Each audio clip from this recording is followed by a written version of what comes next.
There we go. Welcome to the Quiet Warrior Show, where we help top leaders find their pathway to incredible success and a lifetime of happiness. Here is your host, Tom Dutta, the Quiet Warrior. All right, everybody. Welcome. Tom Dutta, like Butta, the Quiet Warrior Show. Hey, thanks for being here, everyone. You know, I got to ask and ask for your permission to praise. It has been a ride. We're booked out with the show. We tape every week for 1 hour in this studio. We're live streaming. What does that mean? That the next generation of podcasting. Hey, everybody uses the term podcast. I mean, that's from the old iPod. Today, it's all shows. So this is a live show. We are on LinkedIn, Facebook, YouTube, and I'm excited to announce Rumble. We're on a new platform, greater freedom of speech. So we're everywhere. Once this is done, you can watch it back on all those feeds. If you can chat, you can post a comment. We'll see it in studio. We can put it on screen. And then we'll release it in the future as an international podcast wherever you listen, and a video premiere, which will go back across all those feeds that I just mentioned. So because of you, we're booked out till the end of February with the show, and it just keeps coming. So thank you for that. By the way, if you're on the Tom Dutta YouTube channel, you know, they have those things called analytics or algorithms. Give us a little like after you've watched it to honor our guests that we're bringing on. That's just going to get it more interested in sharing that for us. So I'm talking about our guest here. I might as well just tell you a bit about him before I bring him on. He's patiently waiting in the green room. I'm very excited. His name is Austin LaRoche. Now, we were just riffing here, Pasadena, California, born in Florida, 2 kids, 11 years old, 3 years old, running his own business. Just a total package here of a guy who's got it all together, I think. But that's not what the show's about. It's about the crashes and the burns along the way. So let me tell you a bit about his background here, everyone. He is the CEO of ATAK Interactive. That's ATAK, the creator of the M2S Marketing to Sales Framework, a B2B growth system that synchronizes strategy and execution in a simple, pragmatic plan of strength and structure. That part, by the way, of his bio, we're going to delve into because he's got a bit of a backstory about turning his backstory into strength. His company motto is strength and structure. At his first job, going backwards from here, he was a founder of Next Stop, a company that provides an afternoon recreational program for special needs adults in the Atlanta area. Wow. He has a master's degree in new media, and he launched his first marketing company in 2009, the Exacta Group. Now get this, everybody has a dream about building something and then exiting and selling it. This guy did it. 5 years later, he sold it to ATAK Interactive, and he's the principal for almost a decade there. So that's really awesome. And he's naturally creative and biologically unorganized. We're going to find out what that means in just a minute. He's laughing at us. Bring him on to the screen. Hey, welcome, Austin. Hey, Tom. Thanks for having me. It's great to have you, man. We were just dating the show here by saying that there's a lot going on in your country, election time, right? And boy, I'll just throw this out there as a thought before we get into Plato's Garden. And that I'm thinking about marketing, and you got two big parties down there, and it must be interesting to be always changing the narrative, and the marketing agencies that are behind these platforms putting out content is just is wild. But yeah, I think when you break down marketing, I always joke it's just getting the right message to the right person at the right time. And that's kind of why both of them are in Pennsylvania all the time. So that is a good thing. We should release this tomorrow to get that message out. So, hey, we're going to learn more about you, but we're going to do it in a way that's fun and creative for the audience. So would you like to get into Plato's Garden with me? I'm ready. Let's go.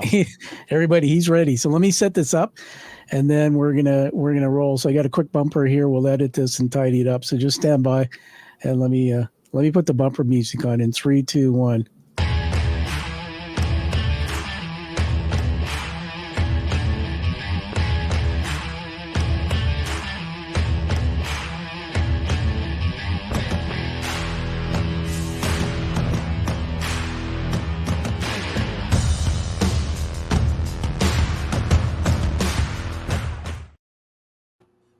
All right. Maybe I'll have to hire you to help me see if that bumper music's effective or not. So, what would it be like to have a conversation in Plato's garden? Well, here we are. Here we are, Austin. That's about as good as it gets for sound effects. Plato's garden. Now, for those on the video, you'll see the screen. Let me just set this up for you, and then we'll just riff and tell some stories. So Plato's garden, and I learned this in a doctoral program I'm doing. I'm second my year. And what they say to us, Austin, is that business people particularly don't always do this thing we're going to do effectively. And this is not projecting on you because I'm a business guy too. It's called critical thinking. So Plato, there's a picture on the screen. I mean, this dude was cool. 427 BC, was an Athenian philosopher during the classical period in ancient Greece. He was the founder of the Platonist school of thought and the academy, from the Greek word academia with a K, which is cool. Now, apparently this was the first institution of higher learning in the Western world, Austin. So I have on the screen here 3 words. Don't worry about reading the screen. I'm just going to talk it out. There's something called the influences of context. So guests will come on an interview and they'll talk about how great they are and how their accomplishments and their services. But what we're going to do is we're going to learn more about you in 3 areas. The first one is what I call the macro world. So what was going on in the world around you as you created your public agency, or basically everything you're doing? So for example, now we could say, hey, right now at this moment in time, if we looked at now, there's an election going on. Part of the world's at war. So we're going to go back to when you pretty much were young, and you can bring in anything from macro. The second area is mezzo. And this is what was happening in your industry or sector as you created what you've done, and how did that influence that creation? And then the one I love the most is micro, Austin. This is about you, dude. What's happening in your personal life that influenced your public works as you created it? I'm talking about going right back to childhood if you want. Anything at all, everything's on the table. So let's just take that off there. Does that make a little bit of sense to you? Let's do it. We're in Plato's garden. All right. So the first thing I'm going to do is, it's not a talking head interview, but I'm going to throw some out, and I like to do that back and forth. So this one might come from micro, you personally. I want to start there. So I'll throw this out, a theme. Turning ADHD or that unorganized part you discovered about yourself from kryptonite into superpower. So you've spoken about how ADHD, and when I say you've spoken, just on some of the things you've written to me, it was a significant challenge for you in your 20s. So take us back to that time. What were the specific struggles you faced, and when did you realize that was holding you back, if it was? Wow. Before I get back to my 20s, I should also say I should go to my 40s. My early okay. 40s. You go anywhere you want. Which was last year when I actually got diagnosed with ADHD. Wow. So, you know, it's one of those things I always joked about, right? Yep. Oh, you know, my ADD brain, ha ha ha. And then my son, he got a much more official diagnosis. He's 11. And I was learning a lot about areas where he was, you know, having to navigate his learning, and areas where he was struggling. And then all of a sudden, like, that, you know, decades long joke just wasn't so funny anymore. And that's when I started really kind of looking back and understanding areas that, like, I was so green on, you know, way back when. So when I was having trouble in my 20s, you know, if I was giving myself grace, I'd probably say, oh, I got paralysis by analysis. You know, I think too much. I want things to be perfect. I was scared. I wasn't experienced. I didn't know how to do things. And I had this know-it-all mentality. For lack of a better word, I sucked. I was not a cool person. I joke that I'm a pain in the butt entrepreneur, and that I had two internships in digital marketing and grad school, and decided I'm starting an agency. That's what I gotta do. I gotta run my own show. Well, let me just jump in there and riff with you, because this is back and forth narrative style. We got maybe a mini piece of Elon Musk in you. That's the creativity. What's fascinating to me? So you've got 2 boys, 11 and 3. What are their names, if you can just share their first name? Yeah, my oldest is Xavier and my youngest is Tyson. Oh man, those names, dude. We can get into where those come from. Tyson's pretty awesome. Xavier is unique. So I just yeah. So the part about being diagnosed at 41, and give it back to you. Help us understand, like, how do you get diagnosed? Was it through an online survey? Did you go to a doc? And then start also back in the early days. You obviously weren't diagnosed, but you had all this thing going on, hyperactive. Uh, Talk about your parents a bit, if you can, how they sort of were navigating that as parents. Yeah. So the reason why I never got myself, like, checked for any of my ADHD is mine didn't really hurt me academically. I was one of those people that everything came pretty easy. Again, I the least awesome person in college, the one who goes to half the classes, shows up, get the B plus, A minus, doesn't study that much, things come easy. Great. Yeah. And I wasn't really challenged in anything until all of a sudden life wasn't so easy. All of a sudden I decided I was going to start a business. I was living in New Orleans. I didn't have a lot of money, and neither did a lot of the businesses around there that I was trying to get to come on as clients. I had started in something called social media that I was on the forefront. And I knew that it was going to be this thing that every business was going to need. And there was only so much persuasion I could do to get my first few clients. And they were even, they were friends. They were friends with businesses, and they were willing to give me a teeny little bit of the budget, nothing compared to what you see today with social media. And I had to go and I had to prove myself. And how old were you back then? I was about 27, I think, when I started my first agency. That was, what was that one? Exacta Group? That was Exact. Yeah, very cool. And so did you find yourself as a kid, so the focus thing, right? Focusing. So would you say that you were overly creative? And I mean, could you sit still in school and focus, or did you I got to go out and create the world? Was it more of that?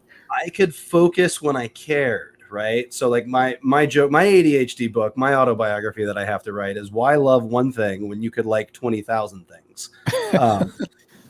My partner, Anna, she's a runner. She loves all things running. Like, it is like her one true love. And I have nothing like that. I've got about 50 things I kind of like. And I always grew up that way. So I could focus when I was excited. When I was in it, when I was in the creative part, I was in it and I was excited. And then when I got to the part that maybe wasn't as much fun, the dopamine would just kind of be like, nah. Like, we created this. We don't need to go on social media and keep promoting it over and over. We don't need to be grinding. Let's go make something else fun. Right? The dopamine's always looking for the fun stuff. And then it hurts you in other ways, right? Yeah. Because it's oh, there's this bill I know I have to pay. Can I tell you how much I don't want to do this? So, as I got older, what I realized was I had to turn everything into a game. I have to turn the mundane adult tasks that everybody here listening just does on a daily basis. For me to get them done successfully, I write them down on a list. I give myself a time limit, and I make it a game to see how fast I can get them all done and see if I can beat my projection. That's how I get my brain to do the normal, hey, I got to pay a bill kind of stuff. So that's where ADHD affects me. See, that's pretty amazing, because I start thinking about in my platform, I do executive coaching. I'm a former CEO, business executive who created my platform about a decade ago. And so imagine, I meet a lot of people now, but I used to be one, being a leader and leading other people when you're put together that way. It's very interesting. I love what you said, and everybody teaching moments here with Austin LaRoche about the motivation system of the brain. Dude, the fact that you know about dopamine and you have tied that to understanding how your brain works is fascinating. If I put something, see if I can change the view on here. If you see on the back there under my platform screen, there's a brain. You see that? Mm-hmm. Yeah. It's actually a real live image or a replica of a brain. In 2018, I fell on my head in a bathtub and had a brain injury. And I had to go into a neuroplasticity advanced brain clinic to learn to walk again and talk. I was pretty crazy. And that's when they started teaching me about neuromodulators and things like dopamine. So I want to honor you by adding this one thing to what you said. everyone, what Austin's teaching us is that when he's going and he's, I love this quote. I'm going to bug you to write your book. Why love one thing when I could like 20,000? That's the title. But what dopamine's a system in the brain that's the source of norepinephrine, epinephrine, and what I understand is the root of all motivation. So sadly, and I did it in my life, we tend to go out, right? And we find things that we are shiny objects, and the dopamine system starts going for us. And so we go back to that. And it's like dopamine released in anticipation of some reward. But then when that reward goes away, we flatten out. It's very interesting how you've navigated and built your life to be such a good leader and recognize that that's not necessarily the best way to operate. So before we go on to the next part of the storyline, what about your parents? Who influenced you the most, or are they still with you today? And what did you learn from mom and dad? You know, what's funny is you talked about at the top that my first job was founding the Next Stop Foundation, which is an afternoon recreational program for special needs adults. I did that with my first two business partners, which were mom and dad. And it's because my two siblings have special needs. So, two children who are developmentally delayed and have massive like learning disabilities, you would never have ever caught what was going on with me. It just given that background. So what was really, really fun when we started this organization was I really got to understand how much of my mom and how much of my dad I am. I am a balance. My dad is go, go, go, ambition, way goal oriented. Like there's nothing we can't do. Like let's go. What did he do? What did he do? What did he do for a living? Your dad? My dad, before he founded the Next Stop, he worked at UPS his entire life. He started in in the truck, and then before he knew it, he had moved all the way up to corporate, and he was overseeing their sponsorship with NASCAR, and he was on site on the track, making sure all things UPS were running. And so he was completely self-made in that way. He didn't grow up from a lot of means. So when he started the Next Stop, this was like the first time that he was able to like do something on his own, right? And so he was really, really excited. He was mingling with some bigwigs, in that NASCAR circuit, and so he just thought these guys all have money, and we can raise $1 million and get this thing started. And my mom was a lot more pragmatic, a lot more, I don't want to say self-aware, but for the sake of this exercise was probably a little bit more self-aware, wanted to make sure every word of everything that we said was perfect, and that's, kind of that like paralysis by analysis kind of came from there. And as I was able to work with them, I feel like I learned behaviors that, and I don't like saying this from them, but like the behaviors of theirs that I didn't want to identify with. Like I loved my dad's ambition, but I didn't love the fact that I thought he was nowhere in the wheelhouse of what we could actually do. And I love my mom's pragmatism, but I also didn't like waiting forever to move and get things done. For sure. So I kind of tapped into seeing their strengths and their weaknesses and trying to kind of take those strengths and move forward. And so it was a great, great learning lesson for me. It was a great opportunity to work with my family, and it was really cool that the organization still exists today. That's awesome. I mean, I think we're going to honor your parents. They're still with you today, alive? Yeah. Just had their 50th wedding anniversary this past summer. It was great. I'm doing the math. You're a blessed man. My mom's still here. She's older, not too well. My dad passed in 2018 after a heart attack, unfortunately, but I miss him. I love what you said. Everybody, teaching moments here with Austin LaRoche. The fact that you took what your parents were and their strengths and their limitations in your eyes, and you turned that into a positive story to take what you needed and be aware of the limitations. Dude, at a young age, that's advanced thinking. Trust me, I've been there from a guy who comes from a bit of a challenged home myself. The story about your siblings and that piece of starting that special needs business, that's pretty amazing. And why this show, I think we want to hear more from you, because would it be fair to say that there's a lot of people out there who get those little threads in their mind. I have this, there's my siblings, there's this thing, I got to start something like this, but they never do it. And so what was the turning point, or what got you in your life back then to say, I'm going to actually just do this? Was it just, you just woke up and went, I got to do this?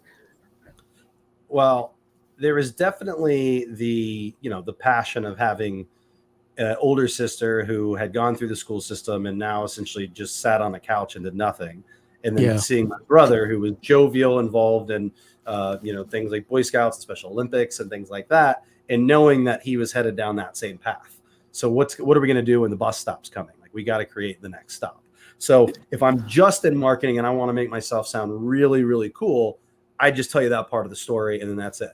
If I want to be authentic and I also want to be real, which is what I'm going to choose to do here, I'm also going to let you know that I made a choice in undergrad to be a creative writing major, which was a lot of fun, but not great for the old job prospects.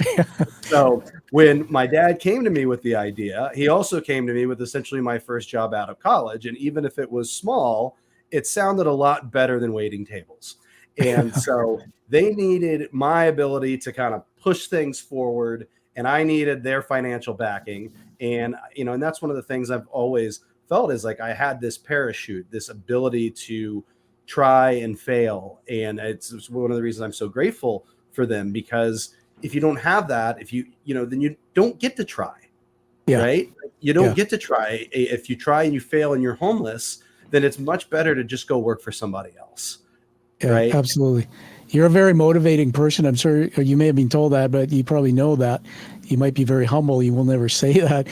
It's hearing you speak about that reminds me of a few people I know. And there's just from my business experiences and meeting people, there's a fellow who was actually marginalized, spent time on the street, and founded an organization for that people. Now it's one of the biggest organizations in our country. And just little things like that. When I meet people like you, I see something in your eyes and in your story, man, that's so motivating. It's almost like I hope people watching the show, we got quite a few people on live, I can see, that everybody listen to Austin, how motivating this is, because whether you work for him and you're peeking in the studio because he's on work time, stealing time. I know you're here, Tyler. I know you're here. It's easier here. There's going to be many people out there who watch this, your legacy, this interview, and will say, I shifted. There's this woe is me story. I feel like it's not hope. There's no hope. I can do something. So I'm going to throw this out to you next. Everyone, Plato's Garden, we're learning more about the micro side, the personal side of Austin. I call this theme Building Systems for Personal and Professional Success. So now that we've learned about your parents and the influences of context from your childhood, you're kind of thinking about you're going to tackle and start things, take your strengths, etc. So you built frameworks not just in your business life, but in personal life as well, I understand. So share how you began creating these systems, how they've impacted your relationships, personal growth, professional goals. So how did you sort of start doing that? So I would say the big turning point for me, and it was very serendipitous, was when I merged my old company with ATAK. And at that time, I was, I had clients, I had a LLC, I had a website, but it was basically me. And paint us a picture. Paint us a bit more of a picture. Where was your company? Was it in the location you are? Was it regional? Great question. So I had started it in the New Orleans area in 2009, and I moved out to LA in 2011. Brought along my clients who kept me on, which I'm super, super grateful to all of them. Still today, they helped me hit rent for 3 or 4 struggling years. But I started working with ATAK because they knew that I was in marketing, in content marketing, and they were a web development company. And so they were building websites and going, here's your beautiful website. This was great working with you. See you later. So they're always chasing projects, no MRR, right? A bit of a website I threw up there. That's your site there, right? Yeah. And so they saw in me that opportunity of, oh my gosh, we could start this business line. We could then, be able to get clients month over month, obviously still chasing business, but not having to chase, to eat bread every single week. And for me, I looked at these guys and they had like an office. They used their calendars. It was like like it was the littlest things that were just like structure I was yearning for. Honestly, a place to be every day. Like now that I work remotely and I'm at a point in my life where I can work, healthy and remotely. Like I didn't early on. Like that was a struggle for me. Like, and I think it's a struggle for a lot of young people. And I get it. And so just having a place to go every single day and having other people there supporting the same mission, working on the same clients, like I was so invigorated. I was like, oh my gosh, we can do anything. Like here we are, we're together. We've got like, I can delegate things. Like when you're on your own, man, there's no delegating. You're not delegating anything. You're delegating, you're losing dollars. That could be utilities one month, man. Delegate to yourself, delegate to the trip to the kitchen to get another cup of coffee. When you were isolated like that in your own little space, were your kids around you? Were you in that married and had a family? This was pre-kids. Pre-kids. Okay. Yeah. So I merged my company with ATAK in 2014, and that's really when we started working together. My oldest son was born in 2013. Gotcha. And, I was a creative person, so I like to float around. I had my little business I was doing, but I'd work some odd jobs. I had some business ideas. I like to write on the side. And then you have that first kid, and man, it's just like all of the fun stuff kind of has to go away. And like, I have to really build the most successful life I can. This kid's going to have to go to elementary school in 5-6 years. Like I need to be in the right area of town for him to be able to go to the right schools. And I, for lack of a better way of saying it, I got to grow up. And so ATAK was such an awesome vessel for me to be able to grow up and really start showing up to work every single morning, building something with a team, utilizing other people's strengths, utilizing simple tools to make myself more organized, like a calendar. What's a calendar? I can never imagine somebody asking that question, but I finally met somebody. But I just want to throw something in return to what you said. Kind of when you say something, my brain's going on a journey. And that's why you're gifted at storytelling, man. I'd never met you before. So if I can do this and just back to you, I don't know if you, Utah, if you're familiar with Utah, but there's a university there, Utah Valley University. And I met a professor, Hartman, Dr. Hartman, and he's a psychologist. He has a practice, but he taught at the university. One of the things I did probably 20 years ago, Austin, was I did a personality test to determine my strengths and limitations. I've done about 5 different ones through my career, and they're all so complex and my brain locked up. It's like, whatever. But his, I won't talk about it to market it, but what I learned is that there's one of his profiles that actually represents my older son, who's now older. He calls it a yellow personality, and his profiles are about motive. And I can send you a link to understand all this. I'm blue. There's only 4, but yellows are, their motive is fun. They are living in the moment. They're charismatic. They enjoy life. Putting the cap on the toothpaste, as he told me, is too hard. And therefore, they're the type of people you can't say sit in a room and do the same things over and over. He told me this, and it reminded me of what you said there a minute ago. He said, somebody finally took me because he was a surfer dude. At one point in my life, somebody just had to sit down me and say, you got to grow up. You got to put some structure in your life. And that's why I want to honor you, and you're a part of the hero's journey narrative, is because you learn to put that structure around you. I'll give it back to you on this. Take us now back into, okay, you figured this out. You're working with a team. Maybe comment on COVID, what you believe today is best for interaction. But tell us more about, okay, there you are at ATAK. And so over the last, many years, you've created something. How'd you do that? What did you do? I think one of the things that I have as a core belief in life is, and I shouldn't say a core belief, but a core belief in business is that every business is unique.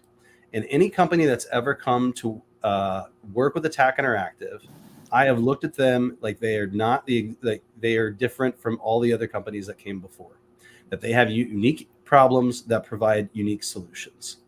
And so as technology evolves and our service offerings evolve, we continue to listen to what our clients need, make them paint their version of the promised land, and then do the proper problem solving to get them there.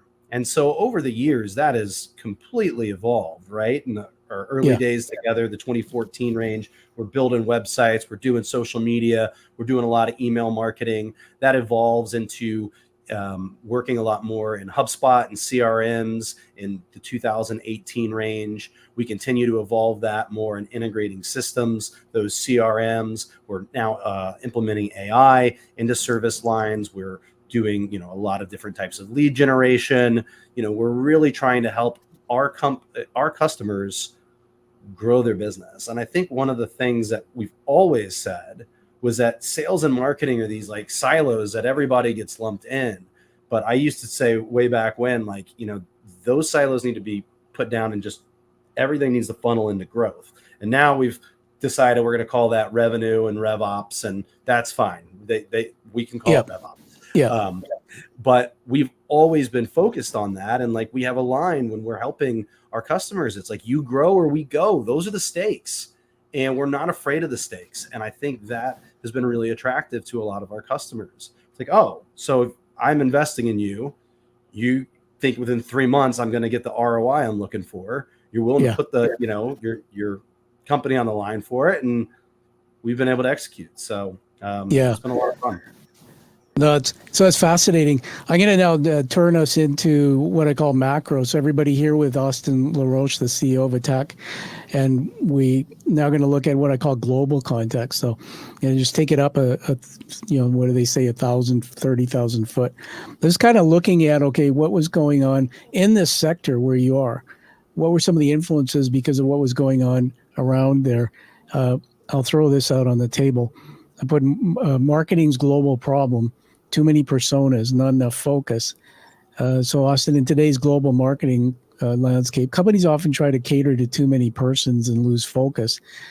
You and I were just talking about the election in the United States and the need to constantly put out content. But why do you think there's such a common issue, and how does the M2S framework, so you can get into that, help companies simplify their strategy to have a better impact? Yeah, this is a very interesting question and something that's been on my mind a lot lately. Our North Star as a company is that we help B2B businesses utilize the latest technology to enhance their revenue operations. And that is incredibly broad. So it's very interesting to ask why marketers always chase too many personas, because I'm as guilty as anybody when it comes to it. And I put my hand up for that too.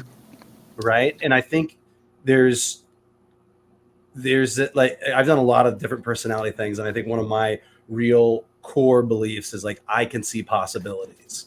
Right. And so if I get laser focused on just one segment, whether it be service, industry, whatever, all the possibilities that are in my mind has to funnel in there too.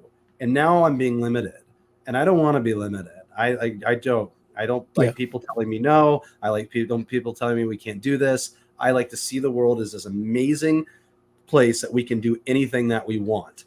And so I have a real hard time. The devil on the shoulder would say pigeonholing, but the angel would say focusing, right? And I think the reason why companies should focus is because, to what we said at the top of this, you're trying to get the right message to the right person at the right time. And the right message to somebody in manufacturing is probably quite different than somebody in SaaS. And so instead of going and spreading yourself super thin and creating, 20,000 messages that you hope go to the 20,000 right people at the right time, you can really learn an industry and be able to really hone in on what they need and, speak to them a little bit more directly. So that's the purpose of it. And that's what we try and do with the M2S framework. We want you to create personas. And I always tell you, you get a max of 3. You get 3 personas max. And that includes any channel partners that you want to be marketing to. And then from there, once you have those personas, you know what they want out of life, their tendencies, you identify their pain points, and you talk about how you approach them. Once you have that, then you just get tactical and you think, what do we need to do at each step of the journey? How do we attract the prospect? How do we convert the prospect to an opportunity? How do we close the opportunity into a customer? how do we delight the customer?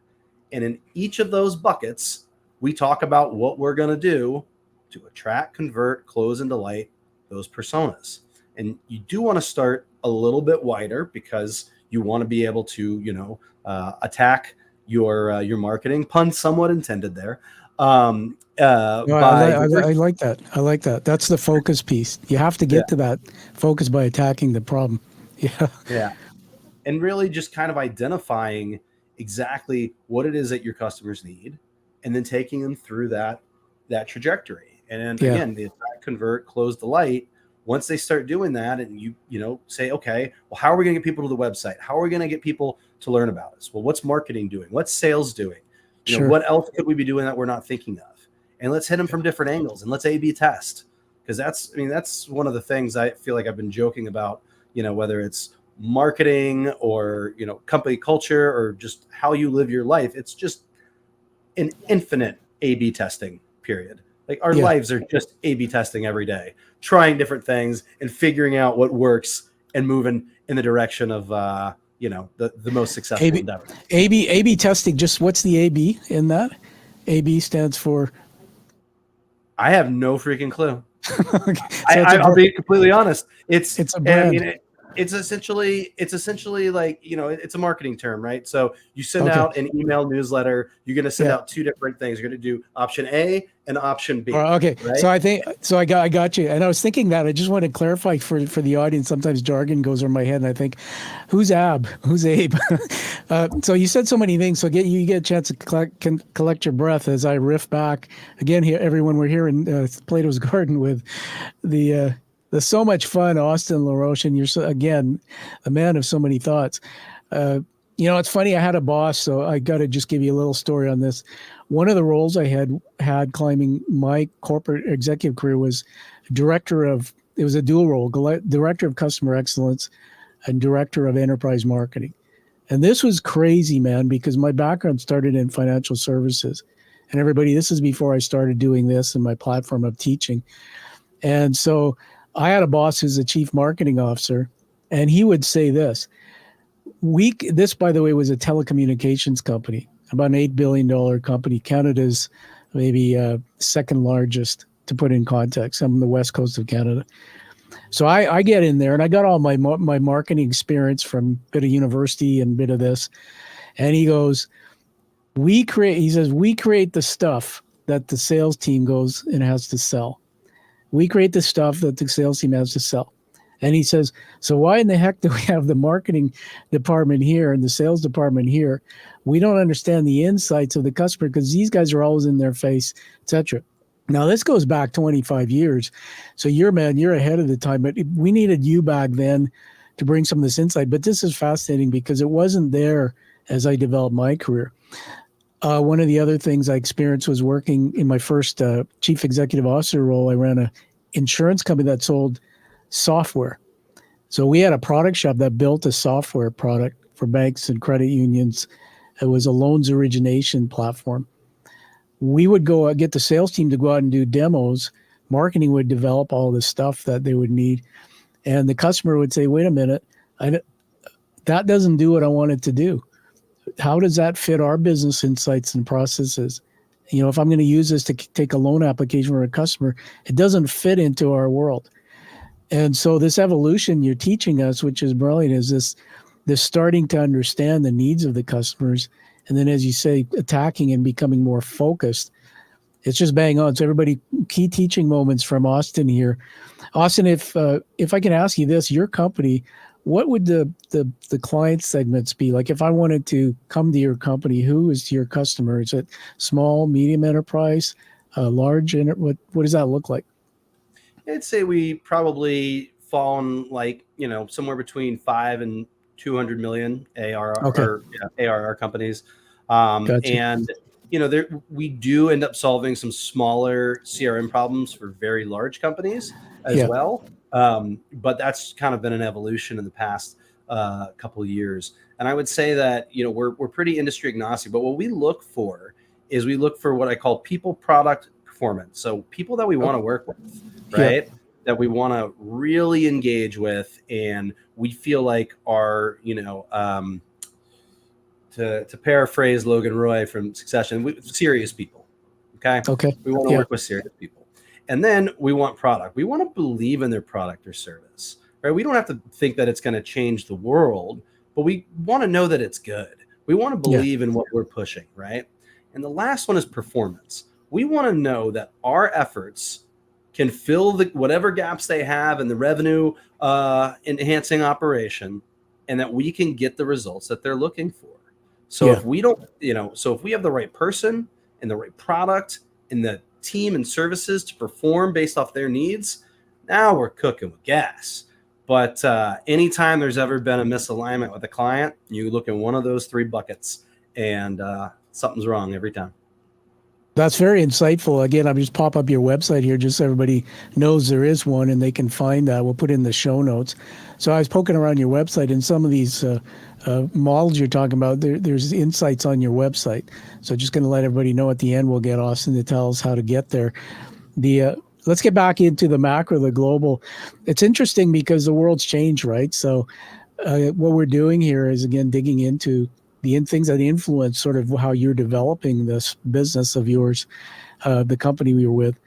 I'm going to call this creating authentic connections in a virtual world. So as we know, we went through this COVID period. The proliferation of technology, AI, man, I run my own business. I can't keep up. Social media, platforms, even up until a short while ago, learning about some of the platforms I stream on. But how the heck do you sort of in a virtual world do all this? So I'll throw this out. With so many businesses being conducted virtually, building authentic connections can be a challenge. So what kind of thoughts do you do at ATAK? How do you approach this? Any strategies? Just basically the whole digital age. Just dump your thoughts to us. Yeah, I mean, what COVID changed so much was the relationship between clients and their agencies. Like, everything is virtual now. I used to spend so much time in the car, right? I'd spend time in the car to work. My clients were mostly local. Maybe it used to be 60%. I might have 10% of our clients local. So it expanded everything, right? It expanded the hiring pool. It expanded, the clients that no longer needed, the Boston company doesn't need the Boston agency anymore. They can, they're used to being on Zoom. So everything really opened up in a really great way. And so that is like the opportunity. And that was great in an area that we were able to grow with. But to your point, that part where we're in somebody's office and this is the office that they built with, their blood, sweat, and tears. You can give them a hug if that's appropriate, or a handshake if that's more preferred. I like the hug part. I know, me too. But I always got it. Always exactly. There are sensitivities in this world. I get that. Absolutely. So you do lose that spatial part, but the opportunity is always there at the beginning of a call. You can be arbitrary. You can go, how's the weather where you're at in DC? Or you can, actually ask something like, what'd you do this weekend? And then when you hear somebody say, oh, I went to the kids' ball game. Oh, how are the kids? Oh, tell me about them. All right. Did they win the game? And if you actually ask questions about people, and not just for some sort of political game, but because you actually care, again, we call our customers, like on the client side, they're our champions, right? And so I am constantly challenging my customer success managers. Tell me about your champions. What does their promised land look like? How can they look awesome to their boss? And how can we help them look awesome to their boss? What's their emotional promised land? What do they want to feel when they go into work? And how can we help them find that feeling? And I think if you tap into that and you just care about your customer and care about them beyond this professional agreement that we have, but you want their success and you recognize that your success is tied together and you care enough, you're still going to be able to build those relationships. You're still going to be able to work together intimately and really care. And, that's something that COVID couldn't take from us. So many teaching moments here with Austin, still in Plato's Garden. I'm going to throw this back up on the screen. We've been talking about currently just the macro world, sort of what's changed that's led to the deeper part of your work. It's really interesting about this this discussion on getting to know your customers, man. My biggest pet peeve now that I'm a business owner, and I'm sure you can find many who will tell you, is I get spammed like crazy. LinkedIn's about a really notorious, not LinkedIn the platform, but people on there. Like somebody will say, hey, can you connect with me? I connected them and boom, there's these automated emails. They've all set up program in their sales funnel to hit me up. Hey, be really good to get a hold of you if we can talk about this thing I can do for you. And I'm going like, why did I even accept you to my platform? Now you got me in my soapbox. I'm just going to go a little further with this. A long time ago when I was an executive, I used to go to the Vancouver Board of Trade, Austin. Vancouver Board of Trade was in our beautiful convention center, downtown Vancouver. Beautiful city, by the way, 4 million people. And we would go sit there and watch these public speakers teaching us. And there's a guy there who wrote a book called Work the Pond. And in his book, I'm not promoting it, his name was Darcy Rezak. He was the chair of the board of the Vancouver Board of Trade. So everybody, he would bring, maybe 300-400 people together for a lunch in the ballroom down there. And then we'd have a speaker and you get to network, get some cards, etc. And he said this, and it wasn't lost on me, and this is going back 30 years. He goes, give to your network before you take. Give to your network. The other thing on top of that now I've learned through you and my work is get to know something about Austin before you try to sell him your thing. And I didn't realize, but I'll finish on this. When I had my brain injury and I started going through recovery from a concussion, I learned about a brain chemical called oxytocin, which you may be aware of. And they called Dr. Paul Zak, who works out of an American private university. He's amazing. He actually calls it the love chemical. So here's the cool thing. When you and I are together, or people, your staff or whoever are talking to your potential customers, if in the first 3 or 4 or 5 minutes of a conversation, I find something in common with you and I go, geez, that Austin guy, he's kind of just like me. Oxytocin floods the brain and it makes you love Austin, makes your brain go, I want to be here and stay a while. So I've had really good salespeople approach me for things that can help my business by doing exactly what you said, man. It's like, hey, Tom, I was buzzing your website and I noticed you did a TED talk on a story about your brain injury. Oh, you took the time. Let me just tell you something or ask you something, get to know you. That's fascinating. Tell me, what's the biggest challenge you had to come through that? How does it affect your life today, etc. I'm going like, man, you're not selling me something. You're actually taking an interest in me. You're asking me questions, learning about me, my insights before you start proposing a solution.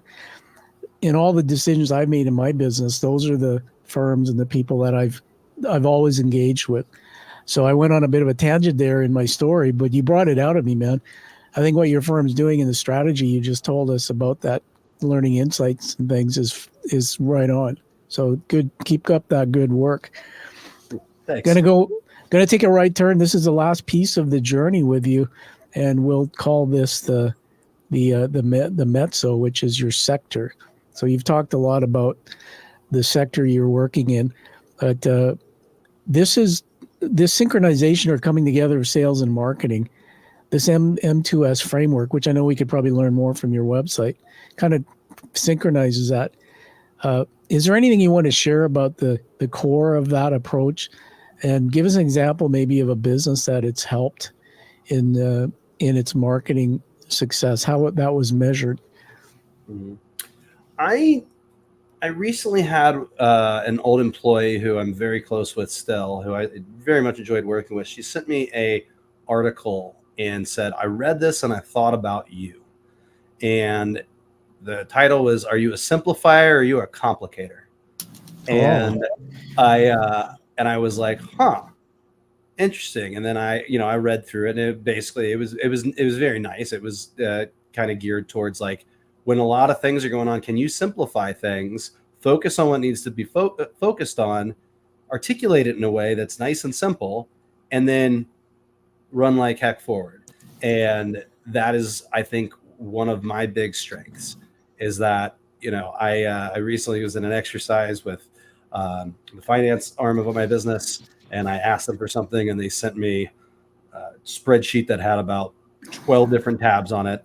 And I went through all of those tabs, created one simple tab with maybe 5 columns and 8 rows, and showed them exactly what I was looking for. The snapshot of where the different, and that's a strength of mine. So when I talk with people, I love it.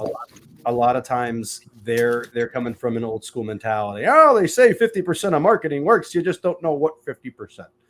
Oh, what if we did something else here? What if we create an area where we figure out exactly what works? We put dollars and KPIs to every single thing that we do. And then let's put a timeline on it and let's see how we're doing. Let's then check revenue. Let's check profit. Let's check expenses, right? And then see if everything lines up. And I think that is one of the evolutions of our business is that, as much as marketing used to be an art and a science, and for big brands, it still is, right? Nike still needs to put really cool videos up on YouTube that make people like aspire to want to be like their athletes, right? I'm talking more my people, my $500 to $200 million people who are more, performance based than brand based. And what they want is they want to know how to figure out how to spend $1 and get 3 back. Right? Exactly. That's what they're looking for. And so we've got to work together to understand what $1 actually looks like, what the product and service is, how much they profit off of that, and put the mechanisms in place. I think the technology, is the real game changer in breaking down that marketing and sales silo, because you can use a platform like HubSpot and you can go in and you can see who at your company, whether they're in marketing and sales, has been talking with a customer. You can see every email the customer's opened. You can see every web page that they visited. You can see all this consumer intelligence in the same shared environment as sales and marketing. And these people can come together and go, oh, okay, so marketing just sent this to them. They really liked it. They opened the email. Great. Next time we call them, why don't we mention this feature? And then because we know they have interest, right? So the big change is the technology has made it so much easier for marketing and sales to come together, break down the silo, and then measure the impact of everything that we're doing, because we can tell all these different touch points customers have with our marketing and sales materials. Yeah, that's fascinating. Everybody with Austin LaRoche here, the CEO of ATAK, the company that is really creating simplicity from complexity. Hey, man, that thing about technology is a big deal. We could do another show with you. Here I am with my business, and there's AI, right? Now, most people I know who start a coaching consulting practice don't always have a CRM system. And I know that when you try to go find one, you get a sledgehammer solution when you don't really need that. So I think people should connect and engage with you and your company to learn about how the tools can fit. Tell me about AI just quickly. Are you using it in your business model? And what are your customers out there saying to you? Are they confused? Do they realize the power of it, how it might be able to be leveraged? The big elephant in the room we got here. I know. You landed the plane. No, I think that AI is in an interesting spot, right? It's like the internet in 1997. Like, we obviously see a lot of the potential. We're going to have some ups and some downs. And I'll just share some personal opinions. I don't think that AI for creative purposes is nearly as impactful as authenticity, right? Like, there's a world where a bot version of you and a bot version of me can have this conversation, and it's going to be vanilla. And, in 2 to 5 years, we'll be able to put that together if we want. I don't think it's going to hit. And I'm feel pretty confident on that. I do think that when it comes to the art side of these things, that, people want to leverage this stuff to help those creative juices. Absolutely. But replace them completely. I don't know. Do you want to watch a movie that was written by a robot that stars robots? And, no. There's some of the movies are so bad. I think they were. Maybe. Right. I agree with what you're saying. Carry on. I want to add to that when you're done. But I do want to talk about, because I am so bullish on AI. We are absolutely building out an AI arm of our business, because it kind of goes back to that custom solution mentality. There are so many businesses with so many people doing so many admin tasks that unfortunately the robots can do. And I think that's going to be what we're really going to have to start kind of thinking about here as we go to the future. Can a robot do it? Because if so, you might not be able to drive your Uber anymore because Waymo exists.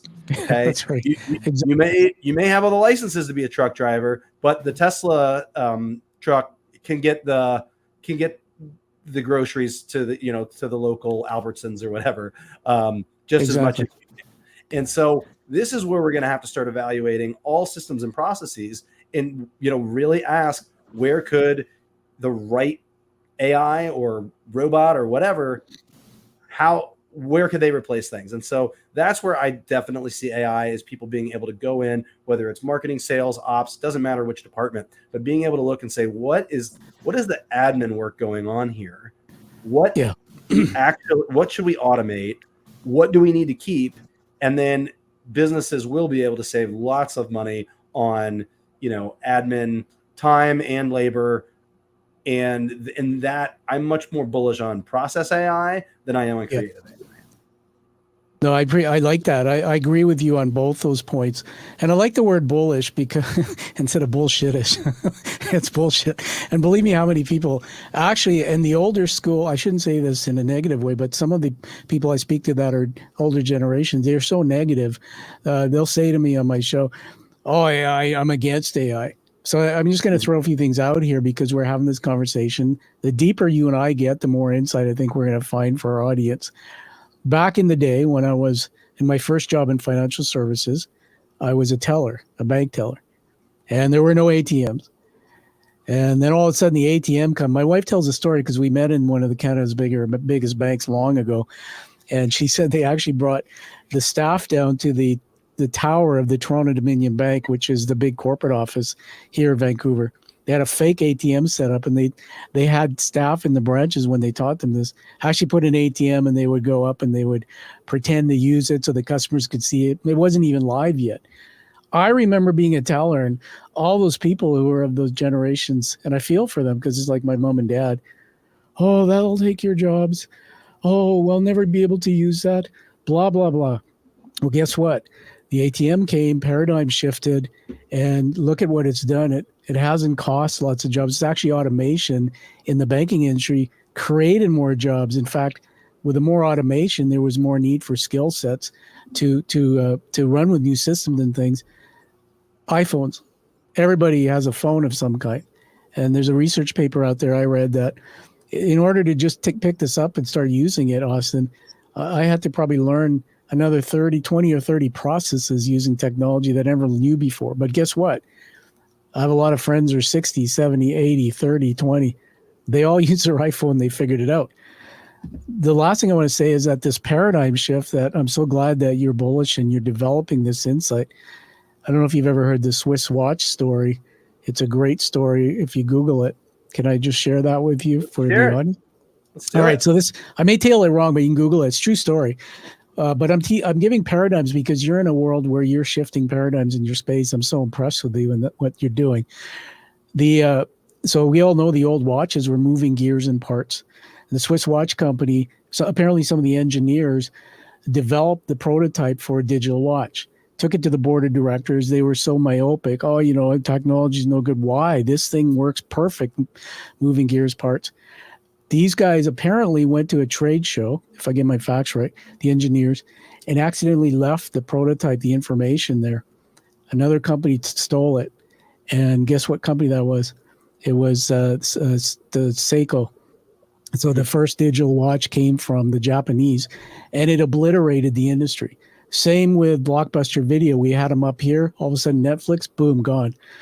So what I really like, everybody, I'm going to plug the leadership through you, Austin, your leadership and what you're doing at ATAK, is you're challenging the next generation of technology. I've read some of that on your website. So kudos to you, man. I think AI, for the last part of this, I just did an interview with a fellow who fell off a cliff and got a spinal cord injury.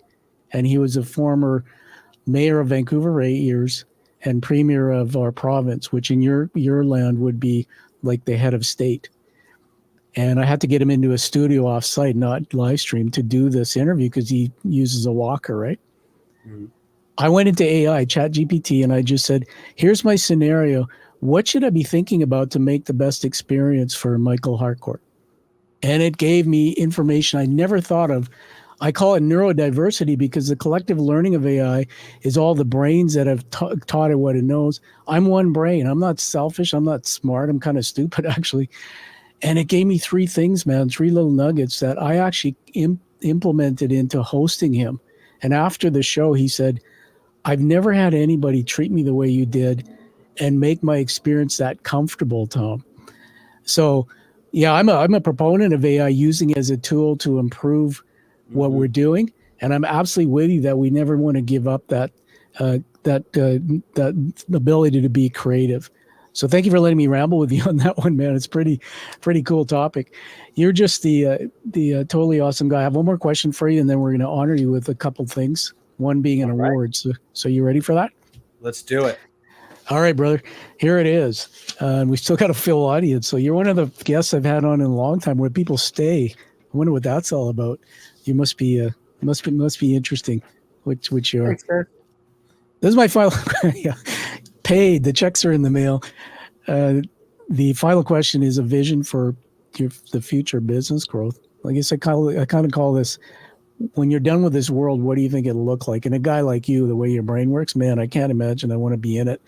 So when you look back at your work to this date and the systems you've created, when you're done with this world, and I know there's more to do, and your work in it, what do you hope the business landscape in the world will look like? And what lasting impact do you want to leave in this area of marketing and leadership?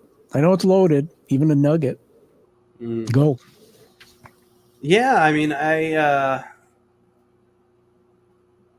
feel like I'm a generally optimistic person, right? And so when I think about what business, I think it's going to evolve. You know, I joke in our time period with with AI, like, let's be skeptical, but let's not say like no one's ever going to buy something online like they did in 1999, right? Like let's be realistic about what's going to happen. And I think everything evolves in this world, right? And our only responsibility is to leave this world better than we came in, at least to some way, shape, or form. And I think technology generally gets there, right? As you get older, I think you can easily see the things that become a little bit more fearful. I think, you started this question, I started thinking about all the people that I interact with, the clients, people along the way, the mentors, the people who came to my company no longer work here, but I just care about, and I see a personal professional update and I get really excited about, because we came together in the trenches one time for a couple of years and, worked hard together. And, that's the stuff that I think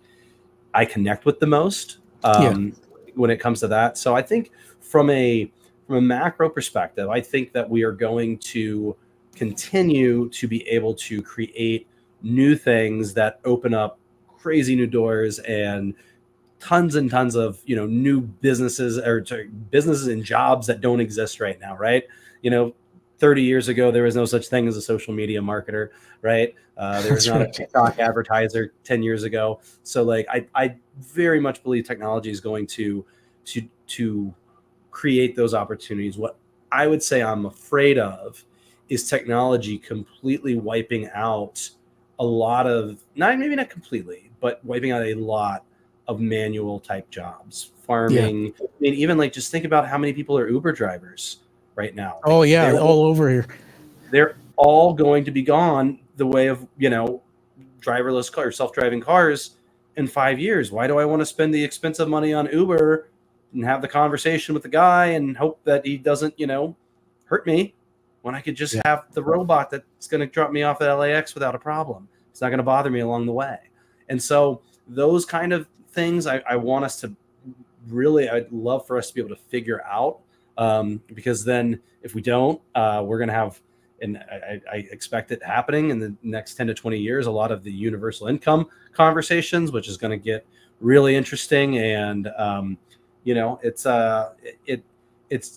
I'm excited for the future. I do worry that we are going to have more people than available jobs, particularly with some of the mundane stuff. And I don't like having that pessimistic outlook, right? Like I see possibilities. Like, come on, we can tackle the world, but at the same time, if you're going to be somewhat analytical and skeptical, I think you have to look at all the everything Absolutely. around you. At least put your hand up and go, if we don't do this right, it could be a massive problem. That's right. So That's right. That's my limited answer. I want to say honor you for that answer. Everybody, come back and just listen to this last segment again of the vision Austin has about what the world might look like if we do it right. Just to summarize, we're ending this little fun time in Plato's Garden. Wouldn't you agree, Austin? I agree with this, but just tell me what you think. We didn't just sit here and talk about marketing. We learned about who you are deeply, what shaped you. We learned about your sector and the global world around what you're doing. I think we learned and have a very deeper insight about who you are and what you've created. Wouldn't you agree? Yeah, absolutely. I enjoyed it. I can be on some of these shows sometimes and just have to get into the weeds of marketing and sales and revenue operations, which obviously I do professionally and enjoy, but telling stories and hearing from you and your opinions and being able to go back and forth is also a lot of fun too. Yeah, no, I enjoy it a lot. When we humanize you, you become real. People want to follow you, and you are a true leader, man. And so I think that is fantastic. So now I'm just going to throw out a few words and just put another camera up here. This is my studio cam. You can see it there if you're on the video. This page gets filled up with notes. So I'm not scripted. Everything we're doing here, everyone, is just, it comes out of me and comes out of Austin. 4 words that are leadership words that I want to attach to the show as your legacy. These are things that I think about when I think about you. 1 is visionary. Clearly, you have a mindset that sees the future, but can also see the operational present. 2, I love the simplicity, complexity. So I've given the word simplicity. Man, I learned that a long time ago that if you want to develop other leaders, you got to find a way to help them like you, but then be simple way to take complex information. The 3rd one is inspirational. I told you that. You're a very humble man, but you're very inspirational. And I hope you write that book, Why Love One Thing When I Could Like 20,000. 4th word is resilient. Dude, where you've come from, we've learned the whole story about your roots and things you've challenged with. That's resilience. And then the last one is, there's 2 types of leadership I've learned. I teach this transformational and transactional. Transactional is like, hey, Tom, you have a job. If you do this task, you get your paycheck. Transformational is if you try to teach me what's beyond this workplace that is going to change my life, and my reward, my paycheck helps me get there. Like, hey, you want to pay for your daughter's education? Well, if we get this project done, you get a bonus.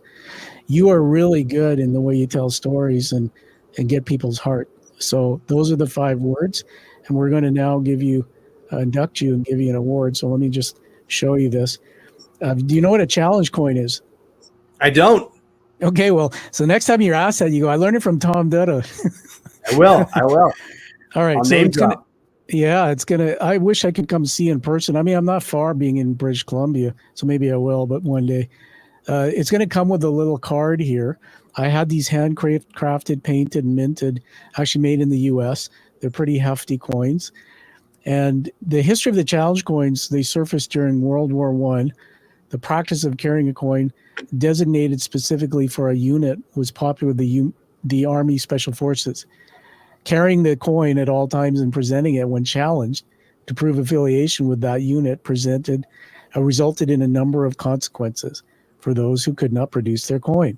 The most popular one, and this still goes today, if you didn't have your coin, maybe you bought drinks at the Officers Club.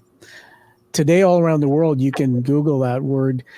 Challenge coins are used by first responders, by community groups, even groups of the population you are helping have their own version.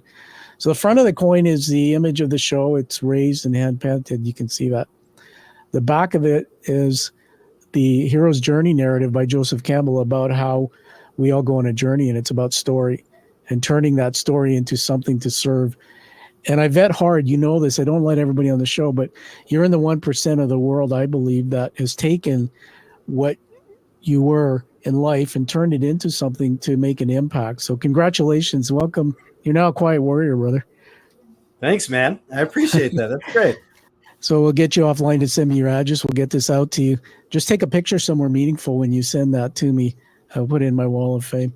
On that note, we'll let you tell us. There's a stock ticker on the screen, but just for the audio people, tell us where to get a hold of you. I'm simple. You see it on the screen, www.atakinteractive.com. That's our website. Look at my name, Austin LaRoche. Look me up on LinkedIn. Let me know you heard me on the show. I'd love to connect, hear your story. Always open to learning and meeting new people. So thanks so much, Tom. This has been great. It's been awesome. So everybody, find your true passion, purpose, like you've heard from Austin here, and live the life, but live the life you deserve and desire. We'll see you all again on the Quiet Warrior Show. Thanks again, man. We'll talk to you again. Thank you for listening to the Quiet Warrior Show. Create is a motive-based leadership development firm. www.kreat.ca.